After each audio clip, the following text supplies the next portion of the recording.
कि प्रेम हो तो वहां शर्तें नहीं हुआ करती हैं। स्वर्ग की सर्वश्रेष्ठ अप्सराओं में उसकी गणना होती है और इंद्र इन अप्सराओं का उपयोग समय समय पर अपने शस्त्रों के रूप में किया करते हैं। एक तरफ मनु का प्रताप और दूसरी तरफ चंद्रमा का प्रताप और बुध की रमणीयता। राजा पुरुरवा को उर्वशी से प्रेम, किसी के रहने नहीं रहने से जिंदगी रुका नहीं करती है।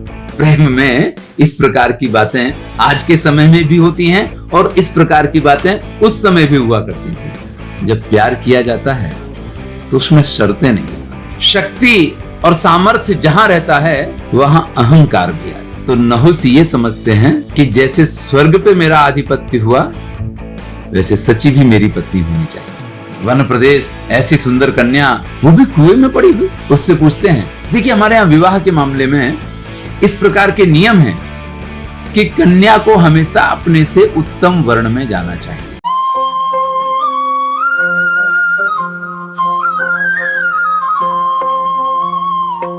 नमस्कार मित्रों, मैं हूं डॉक्टर हरिनिवास तिवारी और आप देख रहे हैं संस्कृत साहित्य एवं संस्कृति। हमने पुरुरवा के माता और पुरुरवा के पिता दोनों की कथाएं सुनी। जिनके माता पिता ऐसे हों वो बालक अमित तेजस्वी होगा और साथ में आनंदी स्वभाव वाला होगा, ये बड़ी ही स्वाभाविक बात है। यहां हम पुरुरवा के चरित्र को देखेंगे। महाराज पुरुरवा जो है, जैसा कि हम जानते हैं, मनु के दौहित्र और चंद्रमा के पौत्र हैं। इसलिए देवकुल में मनुष्य होके भी उनकी अबाध गति है। वो इस संसार के सभी लोकों में अप्रतिहत रूप से विचरण कर सकते हैं, कहीं कोई रोक टोक नहीं है। परम शक्ति संपन्न है और ऐसा होना स्वाभाविक है। एक तरफ मनु का प्रताप, सूर्य का प्रताप और दूसरी तरफ चंद्रमा का प्रताप और बुध की रमणीयता। अत्यंत सुंदर और पराक्रमी महाराज पुरुरवा ने सप्तद्वीपा वसुंधरा, इस समस्त पृथ्वी के भूखंडों पे एक साथ राज्य किया है, ऐसा उल्लेख महाभारत में पाया जाता है। मित्रों, अन्य किसी भी राजा के संदर्भ में ऐसे उल्लेख नहीं पाए जाते। बड़े बड़े प्रतापी राजा हुए जिन्होंने राजसूय यज्ञ किए, 100 अश्वमेध यज्ञ किए, लेकिन इस समस्त सप्तद्वीपा वसुंधरा पे एक साथ राज्य किया हो, ऐसे एकमात्र राजा पुरुरवा हुए। ऐसे राजा पुरुरवा को उर्वशी से प्रेम होता है और उर्वशी और पुरुरवा के प्रेम को लेके, उनके संबंधों को लेके सबसे प्राचीन भारतीय संस्कृति के महान ग्रंथ ऋग्वेद में पुरुरवा उर्वशी संवाद सूक्त मिलता है। महाभारत में उनकी कथा मिलती है और महाकवि कालिदास भी इन दोनों को लेकर के एक अनुपम नाटक विक्रमोर्वशीयम लिखते हैं। विक्रमोर्वशीयम की कथा तो कालिदास के संदर्भ में हम देख चुके हैं, लेकिन पुरुरवा उर्वशी संवाद सूक्त में क्या है विस्तार से देखेंगे। देखिए, होता यह है कि पुरुरवा को उर्वशी, मैं कालिदास वाली कथा की बात नहीं कर रहा हूं, मैं जो वास्तविक कथा है मैं उसकी बात कर रहा हूं, जिसमें कवि की कल्पना समाहित नहीं है, शामिल नहीं है। स्वर्ग की अप्सरा उर्वशी, जो सर्वोत्तम अप्सराओं में से एक है, पुरुरवा को भा जाती है। पुरुरवा उसके समक्ष प्रस्ताव रखते हैं। उर्वशी भी ऐसे पराक्रमी सम्राट, जहां देवताओं के अंश भी हैं और मनुष्य के अंश भी हैं, ऐसे पुरुष को पाकर के स्वयं को धन्य समझती है। लेकिन उर्वशी एक अप्सरा है। अप्सरा कभी किसी एक की होके नहीं रह सकती है। अप्सरा वो सामान्य स्त्री की तरह स्त्री नहीं है और ऐसे में अप्सरा पुरुरवा के समक्ष दो शर्तें रखती है। एक शर्त यह है कि आप मेरे इन दोनों मेमनों की रक्षा करेंगे। उसके पास 2 घेंटे यानी भेड़ के बच्चे हैं, उन बच्चों की रक्षा करनी है। कहीं वो बकरी के बच्चों के रूप में पाए जाते हैं। ये प्रजातियां एक समान ही हैं, इसलिए जो भी हो कथा को हम आगे बढ़ाते हैं। आपकी जवाबदारी है कि आप इन दोनों की रक्षा करेंगे। और दूसरी शर्त यह है कि कभी भी प्रकाश में आप मेरे सामने नग्न अवस्था में नहीं आए। वैसे तो जब प्यार किया जाता है तो उसमें शर्तें नहीं हुआ, लेकिन अधिकांश प्यार शर्तों पे ही आधारित हुआ करते हैं। ये एक विडंबना है। यहां भी यही हुआ। पुरुरवा ने बिना किसी प्रकार की कोई आनाकानी किए और उन दोनों शर्तों का स्वीकार कर लिया। दोनों परम आनंद में रहने लग गए। पुरूरवा और उर्वशी की प्रेम कहानी चल रही है। मैंने कहा कि प्रेम हो तो वहां शर्तें नहीं हुआ करती हैं, लेकिन उर्वशी ने पुरूरवा के समक्ष शर्तें रखी, हमें पता है, हम देख चुके हैं पीछे वीडियो में, और उन शर्तों का पुरूरवा ने स्वीकार भी किया और इस प्रकार इन दोनों का मिलन हुआ। घटनाक्रम आगे बढ़ता है। इंद्र को उर्वशी की जरूरत पड़ती है। देखिए, उर्वशी नर मुनि की जंघा से उत्पन्न हुई है और स्वर्ग की सर्वश्रेष्ठ अप्सराओं में उसकी गणना होती है, या ये कहें कि वही सर्वश्रेष्ठ अप्सरा है, तो इसमें कोई गलत बात नहीं। और इंद्र इन अप्सराओं का उपयोग समय समय पर अपने शस्त्रों के रूप में किया करते हैं। इसकी कथाएं हम अच्छी तरीके से जानते हैं और महाभारत में अनेक बार इस प्रकार की कथाएं आएंगी। तो इंद्र को कहीं आवश्यकता पड़ गई होगी उर्वशी की, इसलिए इंद्र अपने गंधर्वों को आज्ञा देते हैं कि जाओ, कैसे भी करके उर्वशी को लाना है। अब उर्वशी को लाने के लिए वो गंधर्व उन्हीं दोनों मेमनों को उठा लेते हैं। जब वो मेमने चिल्लाते हैं तो उर्वशी भी दौड़ती है। उस समय पुरूरवा नग्न अवस्था में सोए हुए हैं और जैसे वो आवाज सुनते हैं उनको ध्यान आ जाता है कि उर्वशी मुझे छोड़ के चली जाएगी अगर ये दोनों चले गए, तो उठ के भागते हैं। उन्हें अपने निर्वस्त्र होने का ध्यान नहीं रहता है और उसी समय आकाश में बिजली चमकती है और पुरूरवा उर्वशी के सामने प्रकाश में नग्न अवस्था में पाए जाते हैं। इस तरह उर्वशी ने जो दो शर्तें रखी थी, दोनों ही शर्तों का भंग हो गया। ऐसे में उर्वशी पुरूरवा को छोड़ के जाने लगी और यहां से पुरूरवा उर्वशी संवाद सूक्त जो ऋग्वेद में पाया जाता है उसकी कथा। जब उर्वशी पुरूरवा को छोड़ के जाने लग गए तो पुरूरवा उर्वशी से कहते हैं कि आप इस तरह से मुझे छोड़ के नहीं जा सकते, हमारे बच्चे, हमारे घर परिवार, सबकी जवाबदारियां हैं, हम एक गृहस्थ हैं, आप ऐसा कैसे कर सकते हैं। तो उर्वशी कहती है, ऋग्वेद के मंत्रों में इसका स्पष्ट उल्लेख है, हे राजन, आपके साथ जब तक मैं रही आपने एक एक दिन में अनेक बार मुझे आनंदित किया है, आप परम शक्तिमान हैं। मैं आपको छोड़ के जाऊंगी तो ऐसा नहीं है, इस पृथ्वी पे मेरे जैसी अनेक स्त्रियां आपकी कामना करती हैं, आपको अनेक स्त्रियां आपका वर्ण करने के लिए तैयार हैं, आप मुझे भूल जाइए और आगे बढ़िए। किसी के रहने नहीं रहने से जिंदगी रुका नहीं करती है। लेकिन पुरूरवा यह कहता है कि अगर तुम नहीं मानी और तुम मुझे नहीं मिली तो मैं मर जाऊंगा। देखिए, प्रेम में इस प्रकार की बातें आज के समय में भी होती हैं और इस प्रकार की बातें उस समय भी हुआ करती थी।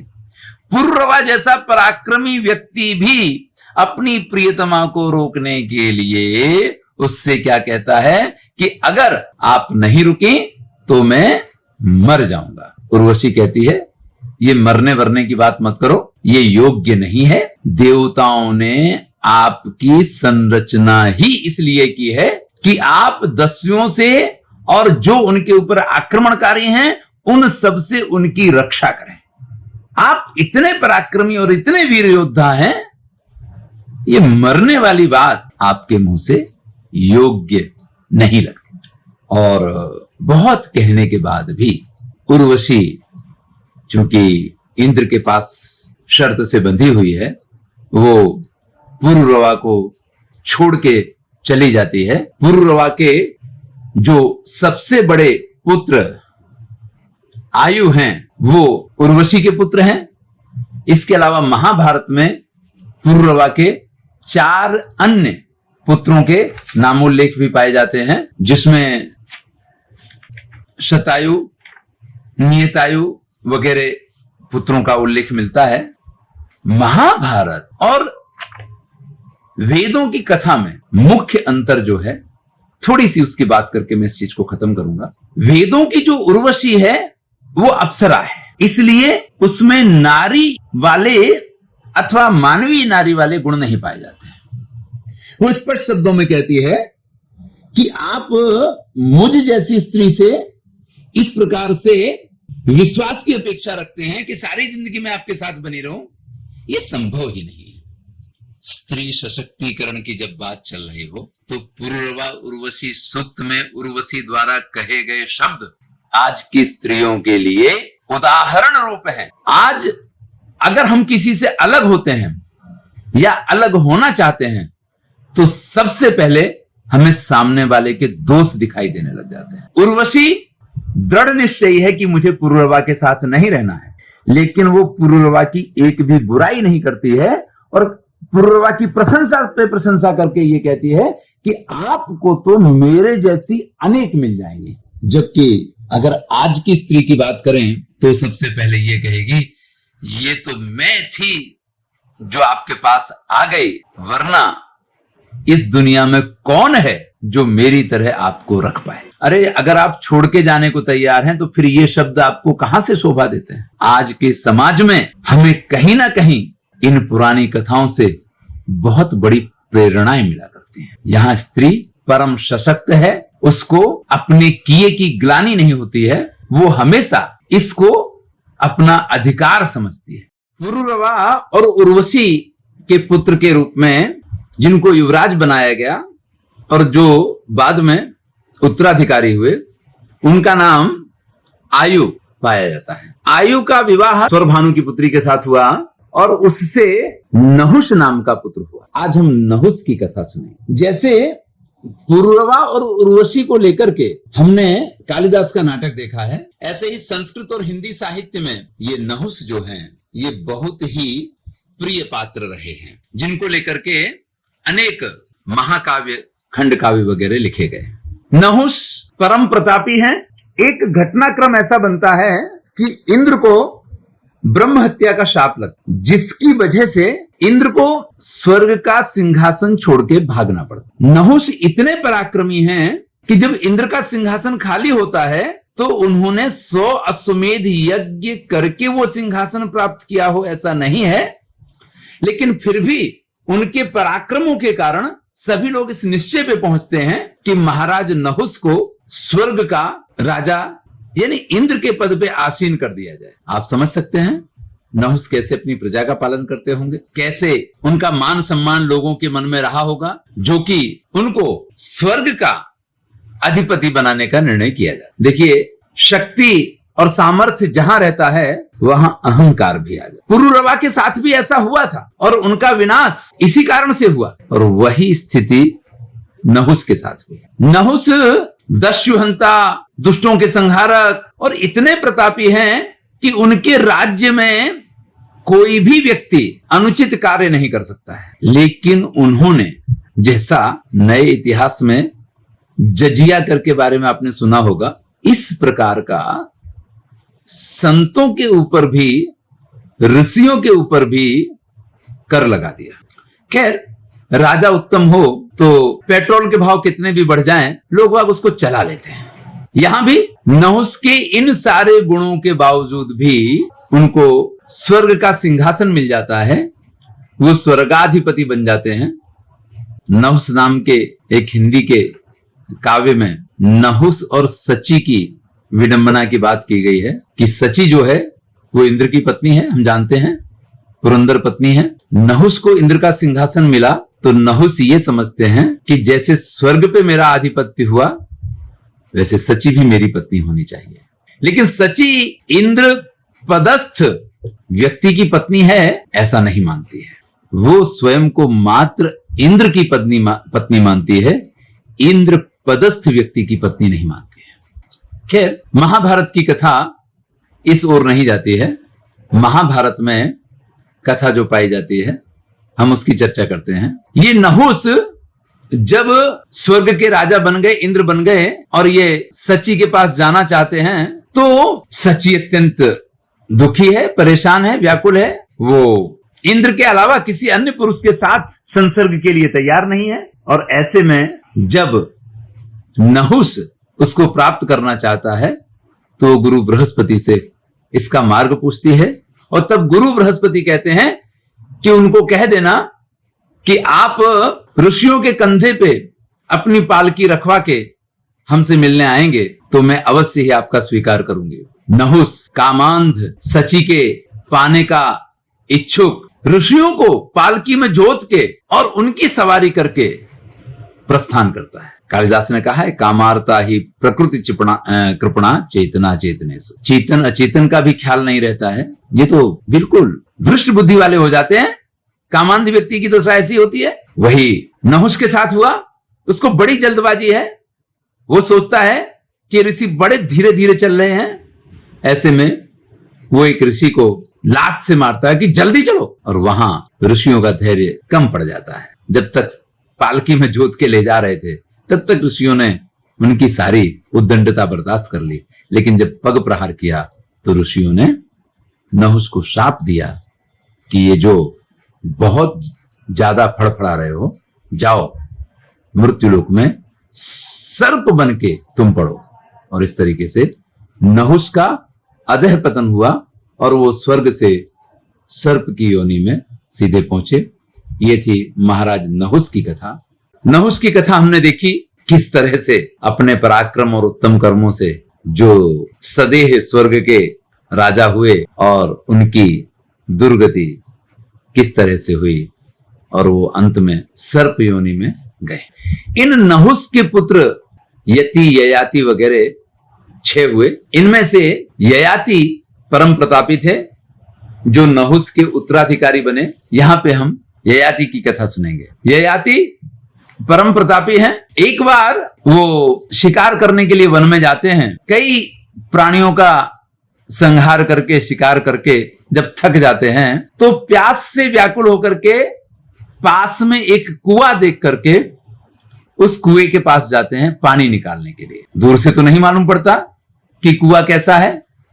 वहां जाकर के जब कुएं में देखते हैं तो कुआं तो सूखा है, लेकिन उस कुएं में एक अनुपम सुंदरी कन्या उनको दिखाई देती है। बड़े आश्चर्य में पड़ जाते हैं। वन प्रदेश, ऐसी सुंदर कन्या, वो भी कुएं में पड़ी हुई। उससे पूछते हैं, देवी ए सुनैनी, आप कौन हैं और यहाँ कुएं में कैसे? तो शुक्राचार्य जी की पुत्री देवयानी अपना परिचय देती है कि मैं गुरु शुक्राचार्य की पुत्री हूं, बस इतना ही जान लो। यहां कैसे पहुंची वो कथा फिर कभी आप बताइए, आप कौन हैं? तो ययाति अपना परिचय देते हैं कि ब्रह्मा से 10वें कुल में उत्पन्न मैं नहुष पुत्र ययाति हूं। इसके बाद ययाति देवयानी का हाथ पकड़ के उसको कुआं में से बाहर निकालता है। बाहर निकली हुई देवयानी ययाति से कहती है कि अब आपने जब मेरा हाथ पकड़ ही लिया है तो इस हाथ को आप अब मत छोड़िए, क्योंकि मैं एक पतिव्रता स्त्री हूं, मैं एक भारतीय नारी हूं जिसको पति मान लिया, उसको मान लिया। और आपको पति मानने का कारण यह है कि आज तक किसी ने मेरा हाथ नहीं पकड़ा, आज पहली बार आपने मेरा हाथ पकड़ा है। अब जब आपने पकड़ ही लिया है तो मैं चाहती हूं कि आप अब इस हाथ को ना छोड़ें। देवयानी का यह प्रस्ताव ययाति के लिए बहुत ही आश्चर्यजनक घटना थी, क्योंकि उस समय की सामाजिक व्यवस्था में एक ब्राह्मण कन्या से कोई क्षत्रिय विवाह कर सके, इस प्रकार की अनुमति नहीं हुआ करती थी। देखिए, हमारे यहां विवाह के मामले में इस प्रकार के नियम हैं कि कन्या को हमेशा अपने से उत्तम वर्ण में जाना चाहिए। यानी ब्राह्मण कन्या तो ब्राह्मणों में ही विवाही जाएगी, पर अगर क्षत्रिय कन्या है तो कोई ब्राह्मण उसके साथ विवाह कर सकता है। वैश्य कन्या है तो उसके साथ ब्राह्मण और क्षत्रिय में से कोई भी विवाह कर सकता है। इस प्रकार की एक प्रथा हुआ कर। ययाति तो तुरंत घबरा जाते हैं। वो कहते हैं कि हम आपके पिता शुक्राचार्य जी को अच्छी तरीके से जानते हैं, मैं कदापि ऐसा नहीं कर सकता हूं कि उनकी पुत्री के साथ विवाह करूं, क्योंकि ब्राह्मण हमेशा पूज्य होते हैं और मैं उनका शाप नहीं प्राप्त करना चाहता हूं। इसलिए हे देवी, ये संभव नहीं है कि मैं आपके साथ विवाह कर सकूं। तो देवयानी ने कहा, अगर मेरे पिता स्वयं मेरा कन्यादान करेंगे तब तो आप मुझे पत्नी रूप में स्वीकार करेंगे, फिर तो आपको कोई आपत्ति नहीं होगी। तो देवयानी की इस बात को सुन के ययाति कोई जवाब नहीं दे पाते हैं और फिर ये प्रेम कथा कहां जाती है, इसको सुनने के लिए देखते रहिए अगले वीडियो में बाकी की कथा। धन्यवाद। सब्सक्राइब कीजिए।